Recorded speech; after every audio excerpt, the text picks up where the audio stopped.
det her da, Herman? There's a fire that I won't slay. There's a fire burn the fire brigade. So tonight we are losing this fight. Oh, so tonight is another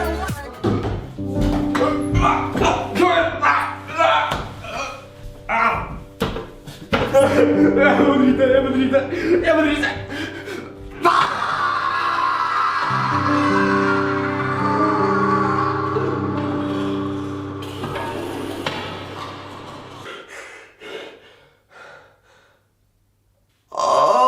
Hei alle sammen! Hjertelig velkommen tilbake til mitt toalett. Nå tenker du sikkert Herman, hvorfor starter du videoen din på en dass? Det kan du bare drite i. Det er et spørsmål som jeg har begynt på ganske ofte nå på kanalen. Det går som det her.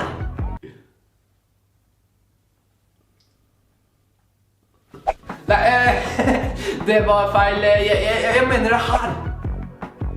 Ja, hvordan bli en YouTuber? Ok, så det aller første du trenger er et kamera. Funker det her da, Herman? Ja, kompis, det funker. Hva med det her da, Herman? Ja, kompis, det funker også. Funker de her da, Herman? Ja, det funker. Ja, Herman, jeg håper den her funker da. Ja, det funker. Funker den her da, Herman? Ja, det funker. Funker den her da, Herman? Ja, det funker! Jeg blir så drengt der, faen! Beklager for det der, men ja. Alt kamerautstyr funker, så lenge du kan ta opp med det, og du kan få det ut og legge det ut på nett, så ja, det funker. Greia er at så lenge folk hører deg, og at de ser deg, så spiller det ikke noen rolle om det er litt dårligere kvalitet enn at det er 4K eller hva enn det er. Det har ikke noe med oppløsningen på kameraet ditt, eller om det er liksom dritbra lyd. Det handler om innholdet, det du faktisk sier i videoen, det du gjør i videoen. Det handler ikke så mye om oppløsningen din, så lenge du er morsom, eller har noe å si, eller at det er noe du vil vise frem til internett, så bruk det du har. Telefonkameraer er en super greie.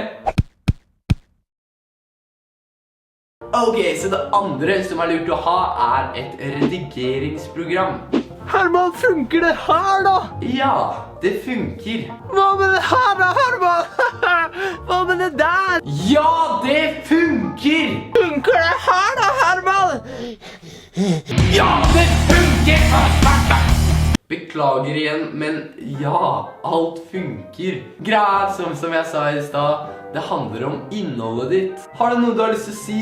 Har du noe du har lyst til å vise frem? Er det triks du har lært på trampolinen? Ok, kjør på. Du trenger faktisk ikke å redigere så jækla mye. Ja, du trenger faktisk ikke å redigere det, så lenge innholdet er bra. Og nå etter jeg har sagt disse to tingene, så tenker du sikkert ja, Herman, det er jo lett for deg å si da. Du har jo dyrt kamera, du har et dyrt redigeringsprogram. Ja, det har jeg, men jeg har også holdt på med det med film og det med redigering siden jeg var 8 år. Og dette har jo da blitt min lidenskap, min hobby, og da for eksempel hvis du går på fotball eller håndball, så pleier man da å kjøpe inn dyre fotballsko, dyre fotballer, treningstøy. Mens i stedet for at jeg bruker pengene mine på det, så bruker jeg det heller på min lidenskap og min hobby, nemlig dette med filming og redigering. Fordi for å være ærlig, når jeg først begynte med filming og redigering, så startet jeg på en iPad. Til og med for det, så husker jeg faktisk nå at jeg startet på en sånn Sony Ericsson, der hvor det var et redigeringsprogram på den. Ok, men så videre, nå har jeg fortalt dere 2 viktige steps. Nå har dere kommet godt i gang, nå har dere funnet fram et kamera, dere har funnet fram et redigeringsprogram, man trenger kanskje ikke det heller. Og nå handler det egentlig bare om at dere kan nå dele deres historier, deres opplevelser, deres meninger med folk ute på internett. Så nummer 3 vil jeg si er å lage en YouTube-kanal. No shit. Dette er faktisk veldig enkelt. Er det enkelt? Ja, det er ganske enkelt. Er det enkelt? Ja, det er enkelt. Er det så enkelt? Ja, det er enkelt. Beklager. Ja, det er ganske enkelt å lage en YouTube-kanal. Alt du trenger å gjøre er å lage en Google-bruker. Nå som jeg snakker her og nå, er jeg litt usikker på om det er noen aldersgrense på dette, men da er du nødt til å spørre moren og faren din hvis du er under, jeg tror kanskje det er 13 år. Etter å ha laget en Google-bruker, så går du inn på YouTube, og så står det sånn, opprett en kanal. Så nummer 4, nå er du egentlig ferdig. Ferdig? Men hvordan skal jeg få folk til å se på videoene mine da? Ja, sant det. Det er jo et viktig punkt. Først må jeg bare si at jeg var utrolig heldig i min situasjon, fordi jeg hadde vært med i en serie på NRK Super som het Jenter. Og på grunn av at jeg var med i den serien, så fikk jeg noen følgere på Instagram som hadde lyst til å følge meg på grunn av at jeg hadde vært med i den serien. Og da når jeg startet opp en YouTube-kanal, så la jeg det ut på Instagram og sa alle folkens har lyst til å sjekke ut kanalen min. Men hvis du starter på 0 abonnenter, så vil jeg kanskje anbefale deg å fortelle det videre til venner og familie og venners venner hvis du møter det noen gang. Selv om jeg vet at det kanskje kan være litt kleint. Men en ting jeg har lært er at hvor flere abonnenter du har, eller folk som vet om deg, det kan være venner eller familie, og et veldig viktig punkt at de synes videoene dine er bra, så betyr det at hvis du har 10 abonnenter, så vil jeg regne med at alle disse 10 abonnentene minst kjenner én, i hvert fall én, som ikke har hørt om deg. Ikke sant? Da hvis disse 10 abonnentene tenker Det er faktisk ganske morsomme videoer. Det er ganske underholdende. Det er ganske bra. så kan dette utvide seg til 20, og da kan disse 20, de har kanskje minst én som ikke har hørt om deg, og så bare Det er ganske bra. og da blir jo det doblet til 40, og så bare boom, boom, boom, boom. Ok, så det var ganske 4 enkle trinn for å bli en YouTuber. Og nå kan jeg snakke litt om konsekvensene av det å bli en YouTuber, og hvordan det her forandrer livet ditt. I hvert fall bitte litt.